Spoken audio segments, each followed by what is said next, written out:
চীনের সাহায্যে, আমেরিকার সাহায্যে বাংলাদেশে বেশ কিছু হসপিটাল হবে। এটা আনন্দের খবর অবশ্যই।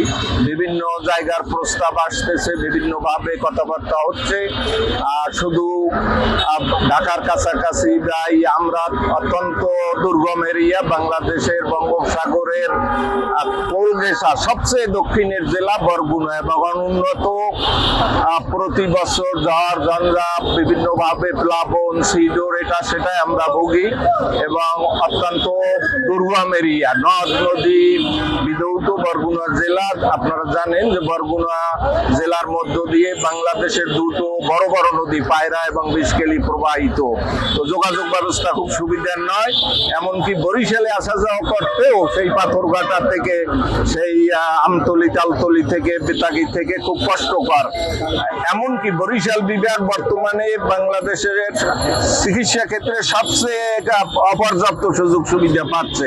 যদিও একটা মেডিকেল কলেজ সরকারি আছে বরিশালে, কিন্তু সেটাও খুব সুন্দরভাবে পরিচালিত হচ্ছে না। অনেক ক্ষেত্রেই সেখানে কমতি রয়েছে, সুযোগ সুবিধার অপর্যাপ্ততা রয়েছে। তো এই জন্য আমরা দাবি জানাই সরকারের কাছে, বর্তমান সরকারের প্রধান উপদেষ্টার কাছে, যে সবকিছু বিবেচনায় নিয়ে বরগুনাবাসী, বঞ্চিত বরগুনাবাসীর সুবিধার জন্য এই যে হসপিটাল কয়েকটা, কোনোটা খবর হচ্ছে যে 6টা হসপিটাল হবে, কোথাও হচ্ছে 3টা, কোথাও হচ্ছে 8টা। আমরা একটা হসপিটালের জোর দাবি জানাচ্ছি, যাতে একটা হসপিটাল বরগুনায় হয়।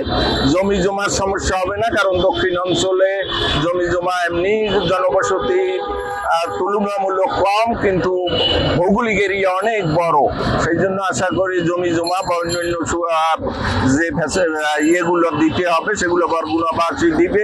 আমরা এর পক্ষে, দেওয়ার পক্ষে, এবং এই জন্য জোর দাবি জানাচ্ছি যাতে বরগুনায় এর একটা হসপিটাল হয়, এবং বঞ্চিত বিভিন্ন ক্ষেত্রে, বিশেষ করে চিকিৎসা ক্ষেত্রে বঞ্চিত বরগুনাবাসীর দীর্ঘদিনের একটা দাবি পূরণ হয়।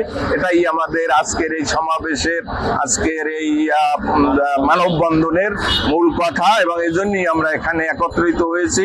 মিডিয়ার ভাইদেরকে আমি আহ্বান জানাই যাতে আমাদের এই আহ্বান বিভিন্নভাবে জনমানুষের কাছে, সরকারের উচ্চ পর্যায়ে, বিভিন্ন পর্যায়ে আমাদের দাবির আওয়াজ পৌঁছে যায়। আপনাদেরকে ধন্যবাদ। আপনারা এই দাবিটি যে চাচ্ছেন, এটা নিয়ে কি স্বাস্থ্য মন্ত্রণালয়ের সাথে আপনাদের কোনো কথা হচ্ছে নাকি আপনারা এই মানববন্ধনের মাধ্যমে আওয়াজ দিতে চাচ্ছেন চারদিকে? বিভিন্ন পর্যায়ে আমরা কিছু কথাবার্তা বলে যাচ্ছি বিভিন্নভাবে, কিন্তু মূল আজকের এই সমাবেশের মাধ্যমেই আমাদের দাবির আওয়াজটা জোরালো ভাবে মানে বিভিন্ন মহলে পৌঁছাতে চাই।